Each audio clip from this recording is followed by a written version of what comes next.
अब जरा नदीमुद्दीन साहब मुझे दो चीजें समझा दीजिए।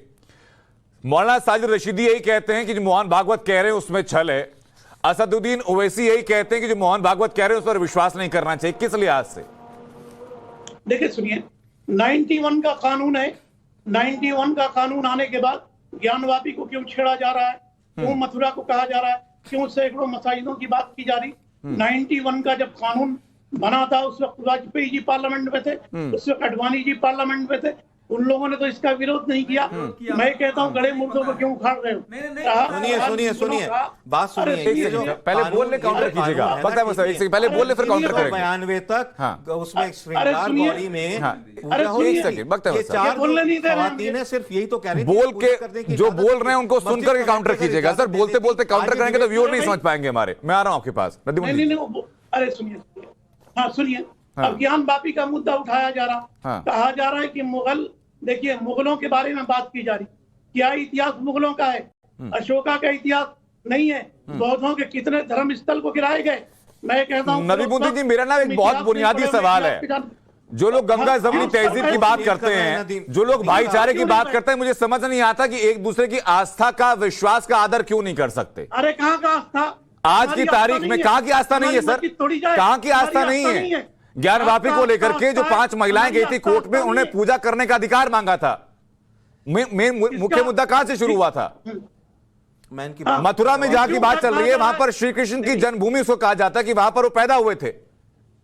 मोहन भागवत ने आज की तारीख में यही कहा है कि हिंदू जिन चीजों की मांग कर रहे हैं वो सिर्फ वो जगह है जहां पर उनका विशेष आस्था है। ये बहुत इंपॉर्टेंट आपने सवाल, और उन्होंने साफ कहा कि आप जगह जगह मस्जिद में शिवलिंग मत ढूंढिए। एक रिफ्लेक्शन मैं देना चाहता हूं नदीम भाई को। नदीम भाई सुनिए, नदीम भाई सुनिए, नदीम भाई थोड़ा सा सब्र के साथ, धैर्य के साथ 3000 देना पड़ेगा। नदीम भाई, क्या बात कर रहे हैं? आप मेरे बड़े भाई हैं, कोई बात ही नहीं है। इज्जत और एहतराम। एक सेकंड आप सुन लीजिए सर, मैं वापस लौट आऊंगा आपके पास। सुनिए नदीमुद्दीन जी भाई, सुन लीजिए जरा, वापस आ रहा हूं। छोटी सी बात थी नदीम भाई, आप मेरे बड़े भाई हैं, सुन लीजिए। देखिए आप लगातार बोलते हैं ना, धांधा करते हैं, तो लोग कहते हैं मुसलमान इसी टाइप के होते हैं। सुन लीजिए, ये 5 खवातीन सिर्फ ये इसलिए गई थी कि इनको पूजा की इजाजत दी जाए। ये कहने नहीं गई थी कि मस्जिद को जो है शहीद कर दो या वहां मंदिर बनाएंगे, बिल्कुल हरगिज नहीं।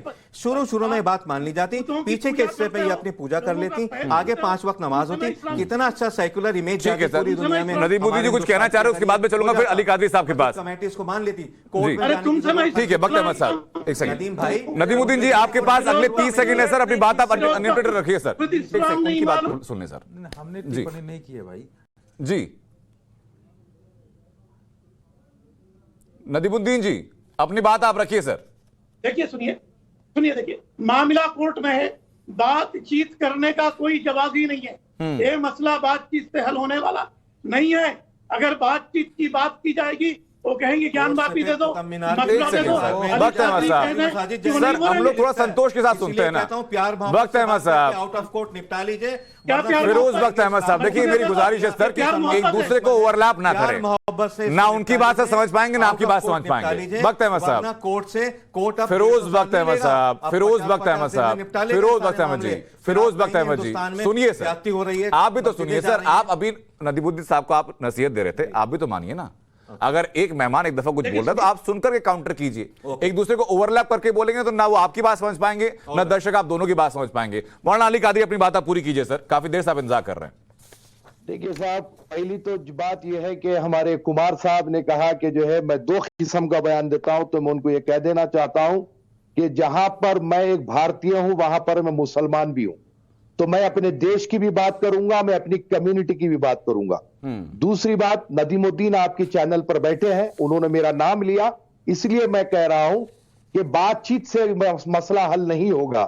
तो मैं ये कहना चाहता हूं सर कि सुप्रीम कोर्ट के तक बाबरी मस्जिद को हमारा मुस्लिम पर्सनल बोर्ड लेकर गया और ट्रिपल तलाक के मसले को भी सुप्रीम कोर्ट तक लेकर गए। क्या नतीजा निकला?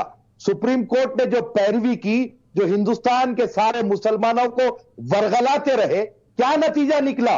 कुछ नहीं निकला। कौन बरगला रहा था सर?